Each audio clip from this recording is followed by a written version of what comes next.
Hey guys! Welcome back to my channel. Today's video is not a scent talk because today i-share ko sa inyo mga hulas-proof setting spray na ginagamit ko because naisip ko na napapanahon siya ngayon because sobrang init na ng panahon natin. So feeling ko lahat tayo kailangan natin ng something na mag-help sa atin to hold yung makeup natin in place para hindi siya mahulas. Actually, may content ako na ganito sa TikTok. I-flash ko dito yung TikTok natin. And then medyo maraming nanood saka nag-add sa favorites. So feeling ko is okay siya gawa ng content and magkaroon ng in-depth review about them. I call this my anti-hulas weapon. Kasi talaga naman na bilang oily girl, sobrang problem ko yon. Malaking problem ko talaga kapag yung makeup ko is hindi ko na set with setting spray or mga fixing spray. Kasi talagang nahuhula sila at nawawala sila sa pwesto. So ngayon, i-share ko sa inyo kung ano yung mga ginagamit ko, kung effective ba sila. Malay nyo meron kayong makuha dito and matry ninyo na mag-work din sa inyo. Ayun, laging ang haba ko mag-intro, no? Sana wag kayong magsawa. So ayun, if interested kayo sa video na to, of course, just keep on watching. So mag-start na tayo. So regarding sa mga setting spray, usually ginagamit natin to sa last part ng makeup natin to set everything in place kapag talagang final look na natin. Pero, pwede nyung lagyan ng technique. Say for example, after your foundation or after your powder, pwede ka na mag-set para yun, mag-hold na siya sa skin mo and then i-put mo yung ibang ilalagay mo pa sa face mo. Tapos, yung pinakang final is maglalagay ko ulit ng setting spray. Ayun yung nagwo-work sa akin. And then, after ko maglagay ng setting spray, guys, hindi pa doon matatapos ang lahat. Ay lightly, parang dust powder pa. Feeling ko kasi, kailangan medyo mas matte pa yung itsura niya para talaga magtatagal siya. Ayun lang naman sa akin. So, let me know sa comment section kung ano yung technique na nagwo-work sa inyo. So, ayun, i-share ko sa inyo kung ano yung mga ginagamit ko. But before that, bago ako magsimula ng makeup, ito muna yung ginagamit ko. This is sold out everywhere. So, if ever na makahanap ako ng link, lalagay ko sa baba. So, this is the Lux Organic Zero Shine Invisible Screen Daily Sun Stick Cloud Matte SPF 50 PA+++++. Ito yung ginagamit ko bago ako mag-makeup dahil sa sobrang init ngayon, talagang we need to make sure na we are wearing our sunscreen kasi hindi siya healthy para sa skin natin. So, ayan, very good to kasi may SPF 50 na siya. And then, yung finish nito is Cloud Matte. Like, medyo may silicone feel siya. Not really silicone, primer level. Pero meron siyang parang blurring property na talaga nagre-refine at nagpapaganda ng itsura ng pores. So, yun, para hindi, alam nyo yun, yung parang hindi maganda tingnan kapag yung pores natin is talagang nakaangat. So, yun, ang technique lang talaga para mag-last yung makeup natin is to prep our skin properly. Isa to sa nakakatulong sa akin. Aside from being protected, yung skin natin is maganda rin yung appearance niya if ever na maglalagay tayo ng makeup. So, ayan. Mag-proceed na tayo. Bago ako magsimula dun sa mga meron ako, I have here 4, but I will review 6, okay? So, yung papakita ko muna sa inyo, ipa-flash ko na lang dito sa screen kasi kanina ko lang siya natapon. Ayan, dahil naubos ko na siya. So, that is the Beauty Mist by Anne Klutz. Originally from Lux Organic siya. Yun yung collab nilang dalawa. I have reviewed that nung 2021 or 2020, I think. And up until now, ginagamit ko pa siya. Ayun nga, kakaubos lang. And I feel like mag-order na ulit ako because isa siya sa pinaka-favorite ko na setting or fixing spray. Lux Organics Beauty Mist is lightweight yet gives you or your makeup a long-lasting and smooth finish. With additional benefits of galactomyces extract, it helps add in moisture to give a healthy glowing skin. Ayan. So, kung OJ nanonood kayo kay Miss Anne Klutz, alam natin na oily talaga yung face niya, right? So, nung ipinroduce niya or nung nilabas niya yung product, sorry, nagagalaw ko. Ayan, so nung inilabas niya yung product na to, talagang naghanap agad ako nung 2020 pala. And true to its claim, talagang maganda siya. Worth it siya bilhin. It costs $379 for regular price. But yes, ako naman ay palagi naghihintay ng mga sale. So, usually nakukuha ko lang siya for around 300 or less than that. Ano ba yung nabibigay sa atin ng product nito? First of all, ang favorite ko dito, it melts your makeup beautifully. Not totally hinuhulas niya na or tinutunaw niya. Say for example, may powder ka sa face mo or you use powder contour or powder blush. Ayaw natin yung feeling na parang, alam mo yung parang tapal-tapal or patsi-patsi siya. Like, para ka nagpintura, tapos hindi pantay. Ayaw natin yung ganon. So, kapag nag-spray ako nito, talagang nami-melt niya, yung makeup nagiging one siya with your skin. Talagang pag nakita mo is, alam mo yun, parang skin mo lang talaga siya.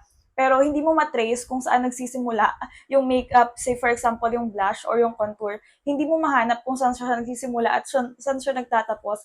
Ganun siya kaganda mag-blend. Ayun yung first na gusto ko about that product. It melts your makeup beautifully.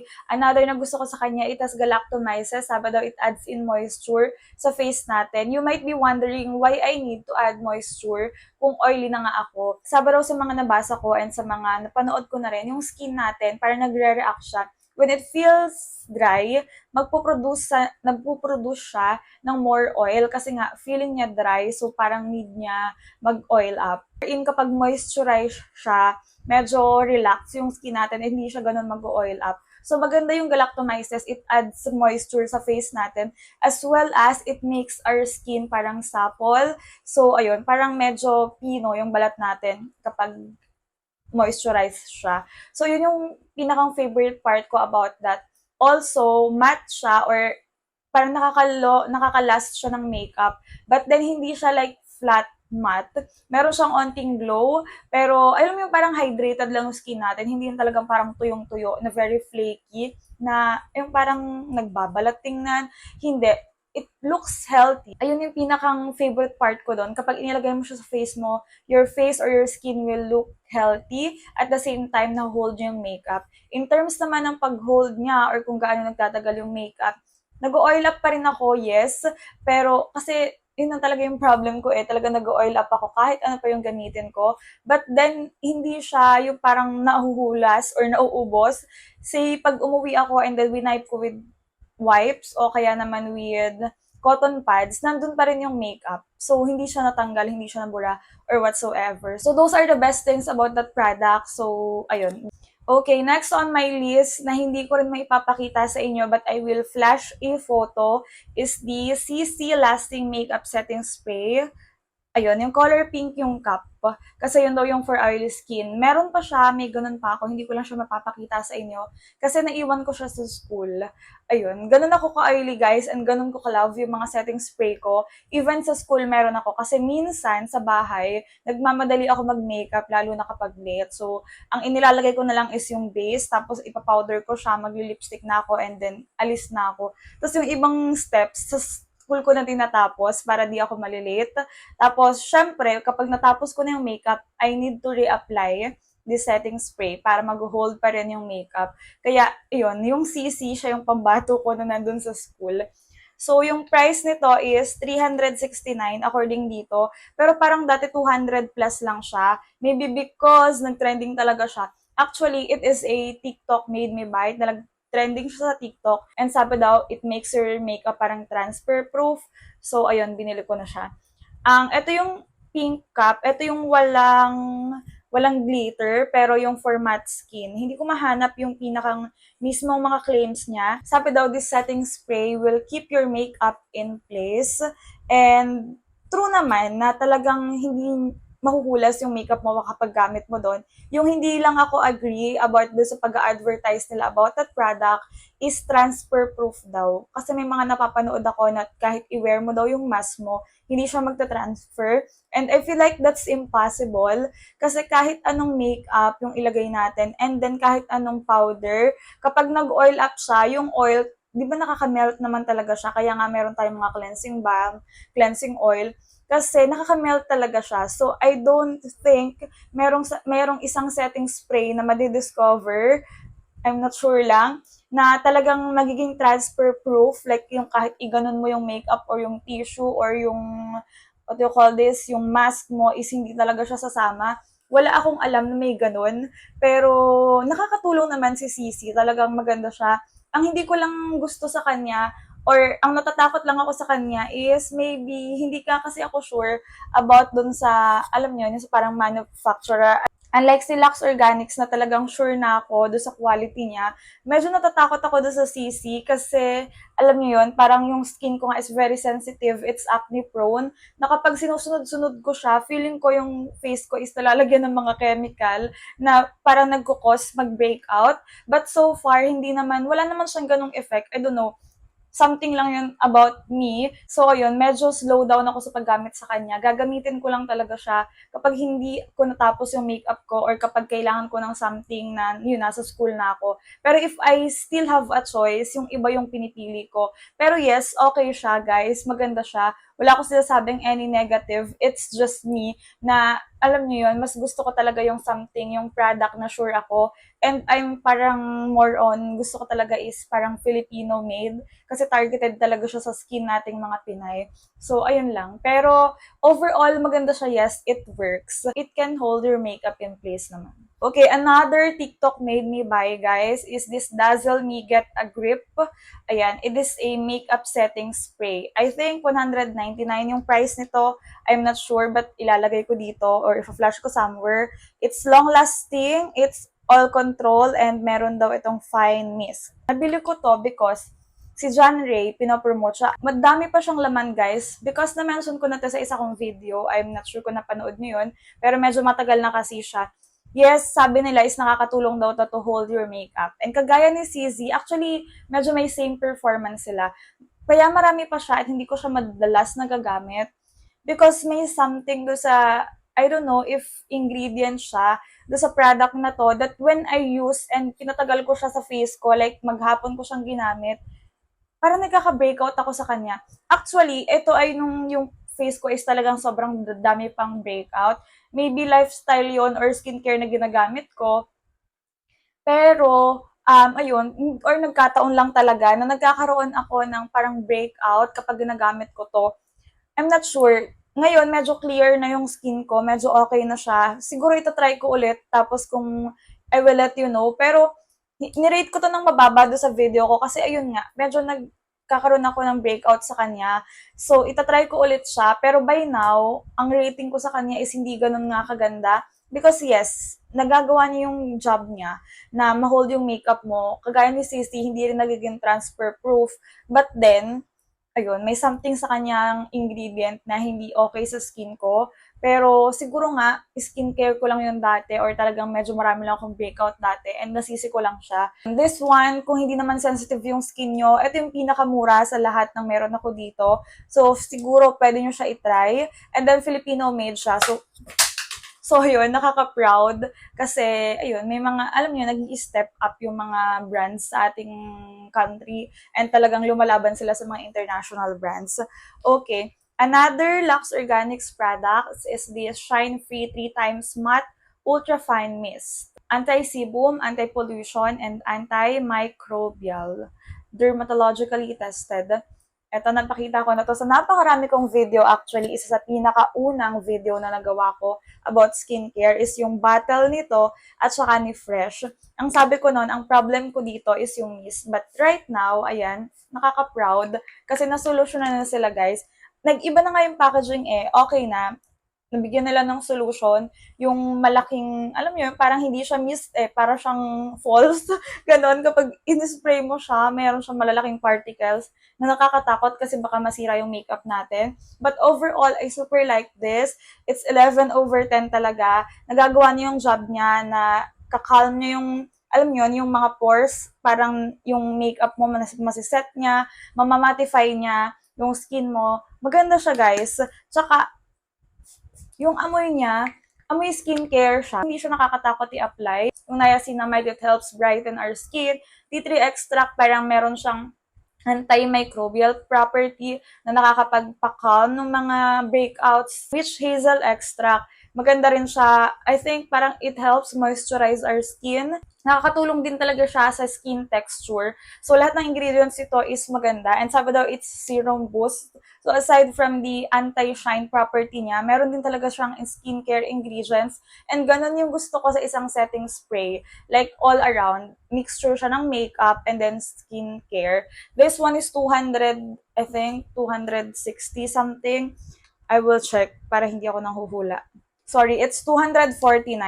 Actually, meron siyang kasama sa line, si Rosy Glow, yung color pink, and then si Papaya Gluta. Pero ito lang talaga yung pinakang favorite ko. And ito yung binabalik-balikan ko, guys. Kapag tinatamad ako mag-moisturizer, ito na lang yung ginagamit ko. Kapag nagmamadali rin ako after makeup, ito na lang yung ginagamit ko. Kasi sabi ko nga, it's an all-in-one mist. So, talagang masasuggest ko to if you have sensitive, if you have oily skin, this one is a must try. Okay, a little break sa ating mga Filipino-made products. So, this is Maybelline New York Fit Me Matte Plus Poreless Instant Matte Setting Spray, 24-hour oil control.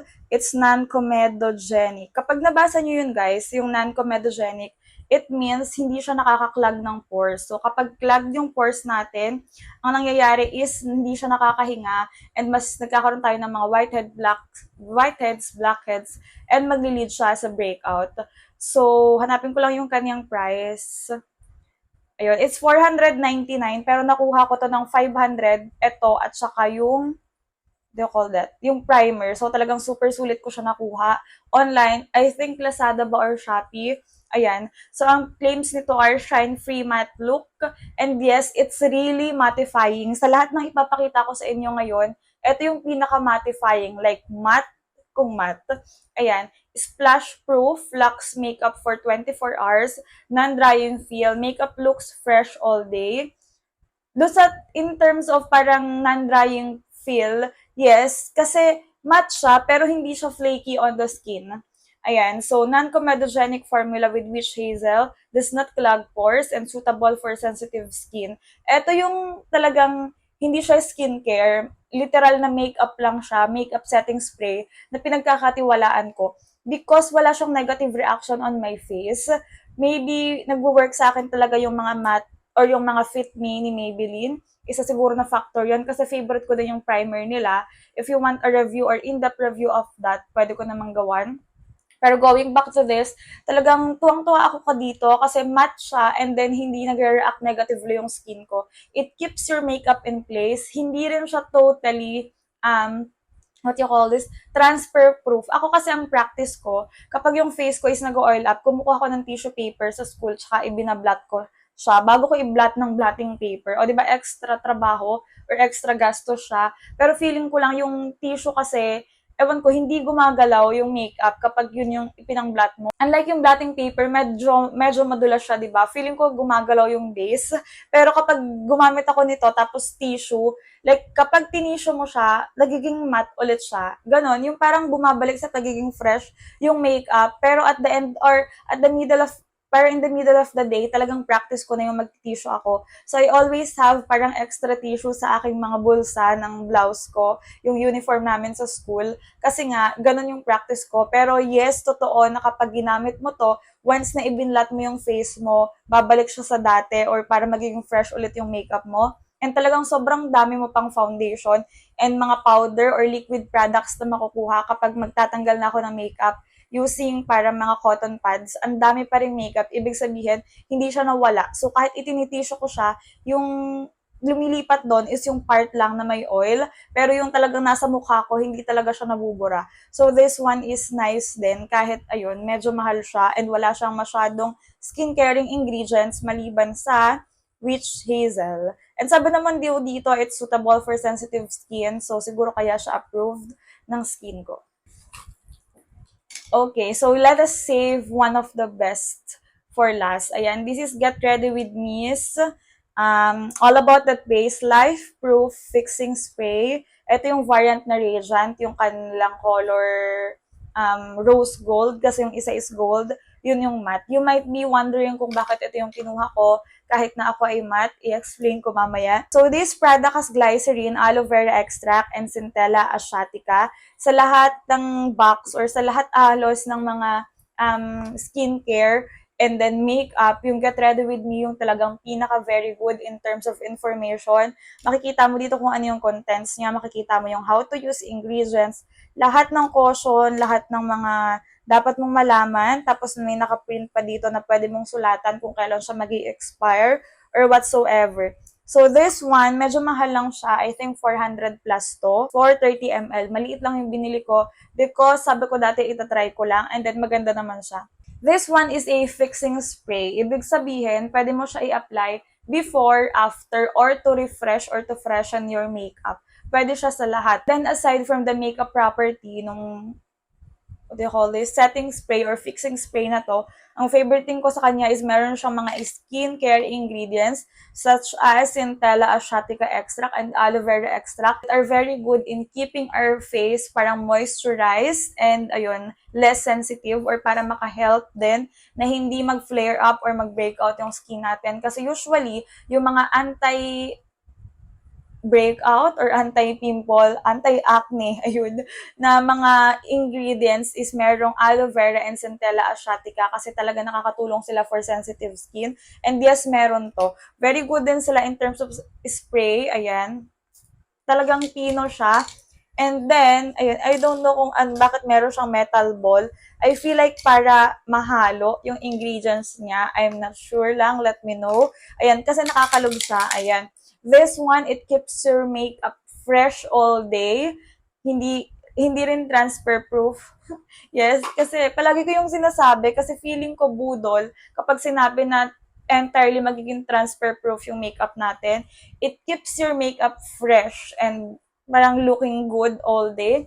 At the same time, it gives your skin parang radiant glow, healthy glow, na parang, alam mo yun, mukha kang healthy, mukha kang moisturized, and hindi ka dehydrated. So, I super like that Get Ready With Me. Sobrang gusto ko siya in terms of parang skincare benefits as well as yung pag-hold ng makeup natin kapag gamit ko siya. Medyo mahaba na yung video na to but I will try na paiksiin siya and medyo itira na lang yung mga basic or yung mga kailangan nyo talagang information. Sana nakatulong yung video na ito. Sana meron akong naibigay na kaunting information para sa inyo. If I am going to rank them, ang aking top 3 para sa kanila is si Lux Organics, the Beauty Mist, still my top 1. Next one is this kasi unique siya. Iba siya sa lahat ng setting spray ko because this one is Radiant.